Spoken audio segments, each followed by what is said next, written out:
Greetings. Greetings, friends.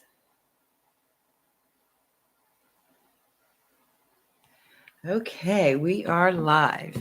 So today I am coming live to talk to you about what to do now that you've gotten your instrument, your piano, and your footstools, your recordings. You're ready to go. So let's talk about what comes next for Suzuki piano lessons. My name, for those of you who don't know me, my name is Miss Stephanie, and I teach voice, Suzuki piano, and ukulele here on YouTube and on Patreon internationally. So, we're going to talk for a few minutes about the cornerstones of the Suzuki method and what you need to do before your first lesson. So, parents come first. Before the young students begin to play, parents should come for one or two lessons. One lesson might cover it, but two lessons is usually better. You'll learn Twinkle Twinkle Little Star. You'll learn how to sit at the piano. You'll learn your way around the piano, proper way to sit. You'll learn the music alphabet. You'll learn how to teach your child at home. And that should happen prior to your child's starting lessons. And the reason that we do this is because the Suzuki triangle is very, very important. The parent and parental guidance is very, very imperative to be successful. So that's what you need to do before you get started. The most important thing is to have that orientation, one or two lessons with your teacher, be it myself or another teacher. That's really important. Some of the things that you'll cover: tonalization. Tonalization is the way and that you strike the keys and the sound that happens. In the mechanics of it is that the sound comes from our shoulders, our arms, and our upper body, not just our fingers. So you'll learn a bit about the ergonomics of piano. Listening. The Suzuki method is built on listening, and it's just of the utmost of importance.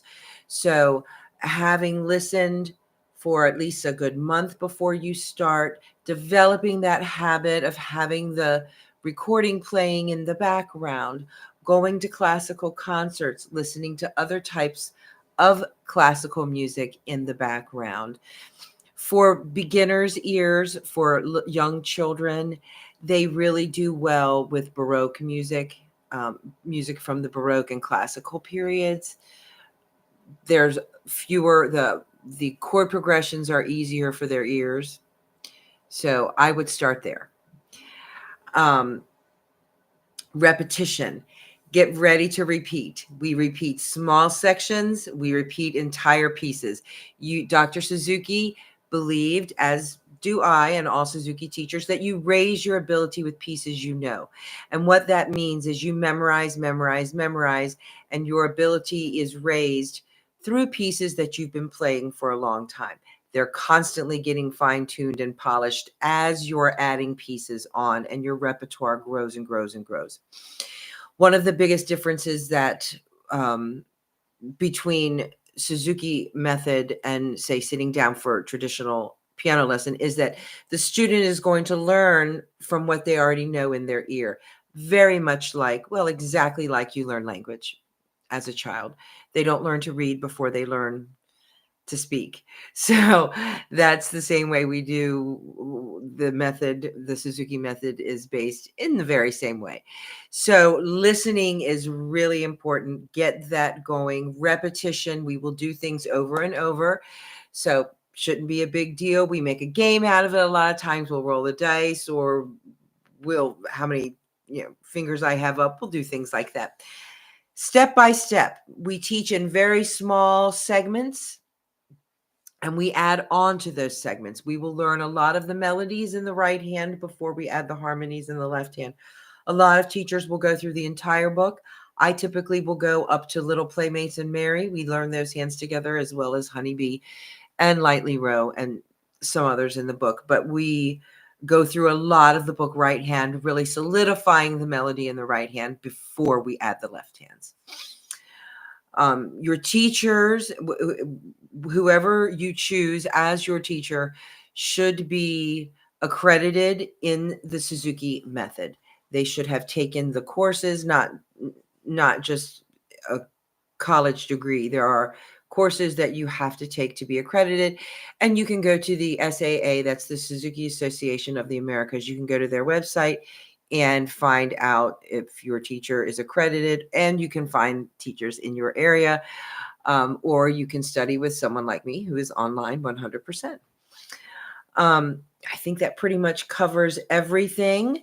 If you have any questions, leave it in the chat box below, and I'll circle back and get to you. But most important thing to remember is to have that orientation, or at least have a lesson or two prior to your child starting. And also be sure that you're playing the recordings at home constantly. Very important.